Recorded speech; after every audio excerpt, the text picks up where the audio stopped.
అదెప్పుడు వచ్చింది? నువ్వు ఒంటే అన్నప్పుడు వచ్చింది, అక్క అన్నప్పుడు చూసావు. మరి చెప్పొచ్చు కదే. చెప్తారేంటి కమ్మగా తిడుతుంటే? Don't mind me no, she got a childish mentality. You are not a camel and angel. అబ్బా వాసిని తెలుగులో మాట్లాడు. కొంచెం కాపీ. రాజు, నేనంటే ఏంటో కూడా చూపిస్తా వెరీ సూన్. రోడ్ మ్యాప్ గురించి మాట్లాడాలి. ఐజీ గారు రమ్మంటున్నారు. రావే, నీకు కూడా గట్టిగా హాయిస్తాను.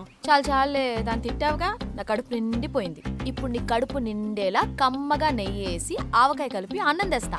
ఆ? బా భలే అన్నావు కదా, చక్కని చుక్క ఎండిపోయిన నక్క. భలే అన్నావు బా. మీ ఆడవాళ్ళకి మీ ముందు ఇంకో ఆడదాన్ని తిడితే ఎంత సంతోషమో కదా కదా.